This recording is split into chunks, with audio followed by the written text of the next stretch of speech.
एक बार की बात है। एक जंगल था। उस जंगल में कई सारे पक्षी रहते थे। उनमें से टूनी नाम की एक चिड़िया भी रहती थी। वो चिड़िया बहुत होशियार थी और जंगल के मुखिया हमेशा टूनी को नीचा दिखाना चाहते थे, मगर टूनी अपनी होशियारी से हर बार बच जाती थी। एक दिन सभी पक्षी एक पेड़ पर बैठे हुए थे। क्या बात है टूनी, तुम इतना मुस्कुरा क्यों रही हो? मुखिया जी, मैं आपको क्या बताऊं। कल मेरी माँ ने मुझे अपने घर दावत पर बुलाया है।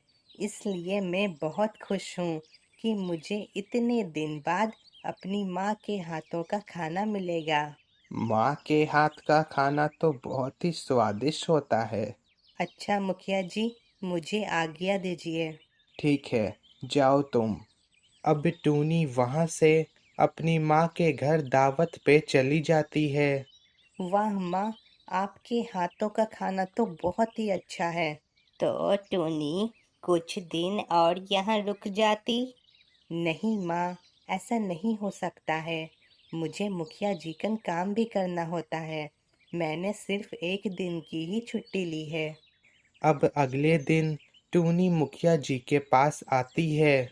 तो टूनी, तुम अपनी माँ कन से आ गई। जी हाँ मुखिया जी। तो हमें बताओ कि तुम्हारी माँ ने तुम्हारे लिए कौन कौन से पकवान बनाए थे। मुखिया जी, मेरी माँ ने मेरे लिए गुलाब जामुन और रसमलाई टूनी मुखिया को बताती है कि तभी मुखिया टूनी को बीच में ही रोक देते हैं। और रोटी और अच्छा ठीक है, चलो टूनी, क्या तुम सामने वाले पेड़ से मेरे लिए आम तोड़ सकती हो? जी हाँ मुखिया जी, मैं अभी वो आम लाती हूँ। टूनी आम तोड़ने के लिए चली जाती है और मुखिया मन में सोचता है, मुझे कुछ करना होगा उसके वापस आने से पहले। तभी वहां पर टूनी आम लेकर आ जाती है। ये लीजिए मुखिया जी। टूनी, आज से एक हफ्ते तक मैं तुम्हें छुट्टी देता हूँ। जाओ, जाकर अपनी माँ के साथ कहीं दूर घूमो। आपका शुक्रिया, मगर छुट्टी किस लिए? तुम मुझसे बहस कर रही हो। अब टूनी वहां से चली जाती है और अपने घर आकर सोचने लगती है। पता नहीं मुखिया जी ने मुझे छुट्टी किस लिए दी। खैर छोड़ो, मैं अपनी माँ कन जाती हूँ। उनके हाथों का खाना मुझे एक हफ्ते तक और मिलेगा। अब अगला दिन आता है और काला कौवा देखता है कि टूनी वहां पर नहीं है। अरे, टूनी यहाँ पर क्यों नहीं है? क्या वो यहाँ पर आई नहीं है? क्या बात है कौवे भाई, तुम मुझे काफी परेशान लग रहे हो। नहीं मुखिया जी, कुछ नहीं। बस मैं ये सोच रहा था कि टूनी आज यहाँ पर क्यों नहीं है। क्या उसकी तबीयत ठीक नहीं है? ये सुनकर मुखिया हंसने लगता है। काला कौवा मन में सोचता है, क्या हुआ, ये इतना हंस क्यों रहे हैं? जरूर कुछ बात है। क्या बात है मुखिया जी, आप इतना हंस क्यों रहे हैं?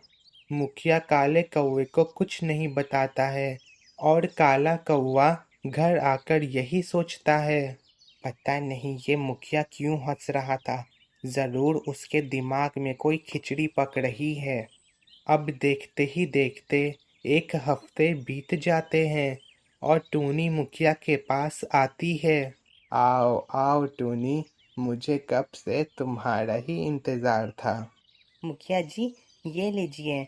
ये मैंने अपनी माँ के जंगल से आपके लिए लाई हूँ। तभी मुखिया मन में सोचता है, चलो, एक हफ्ता तो बीत गया है। ये अच्छा वक्त है टूनी की याददाश्त परखने का। मुखिया टूनी को बोलता है, आम टूनी, और क्या? ये बात सुनकर पहले तो टूनी को कुछ समझ नहीं आता है, लेकिन वो समझ जाती है और मन में सोचती है। अच्छा, तो मुखिया जी मेरी याददाश्त परख रहे हैं। उस दिन दावत में बने हुए चीज़ों का नाम बताते बताते मुखिया जी ने मुझे बीच में ही आम तोड़ने को कह दिया था। टूनी तुरंत बोलती है। और क्या, पुलाव? ये सुनकर मुखिया काफी खुश हो जाते हैं। मान गया मैं तुम्हें टूनी कि तुमसे ज्यादा होशियार और कोई नहीं है, इसलिए मैं तुम्हें ये 20 सिक्के देता हूँ।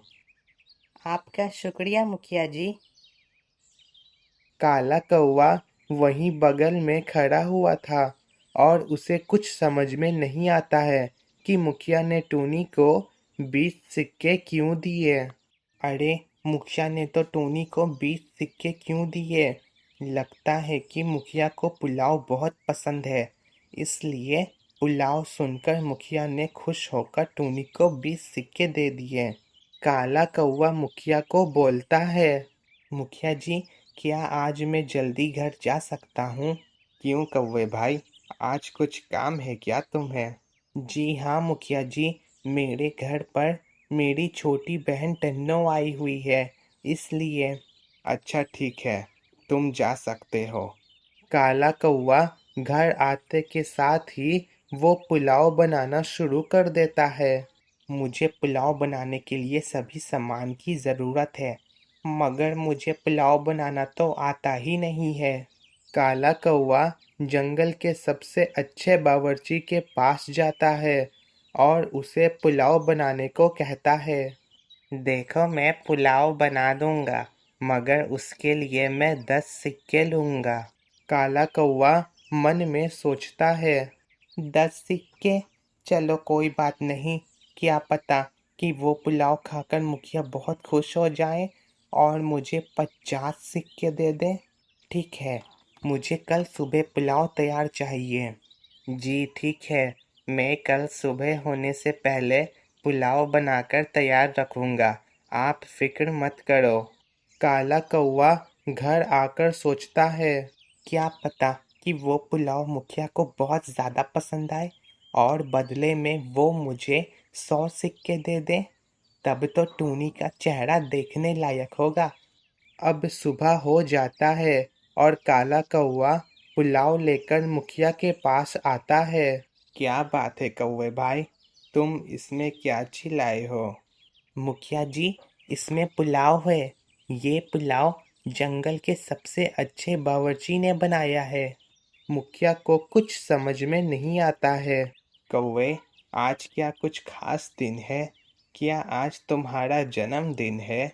नहीं मुखिया जी, आज मेरा जन्मदिन नहीं है।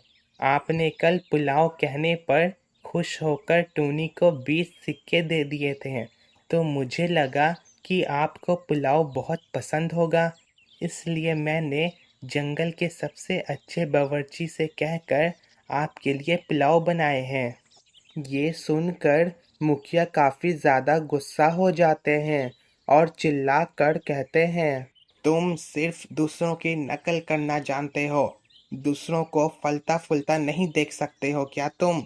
मैं तुम्हें अभी और इसी वक्त अपने यहाँ काम से निकालता हूँ। काला कौवा सब समझ जाता है और मुखिया से रहम के लिए प्रार्थना करने लगता है। मुखिया जी, मुझे माफ़ कर दे मुखिया जी, मुझसे बहुत बड़ी गलती हो गई, कृपा करके आप मुझे यहाँ से निकाले ना, फिर मेरा क्या होगा?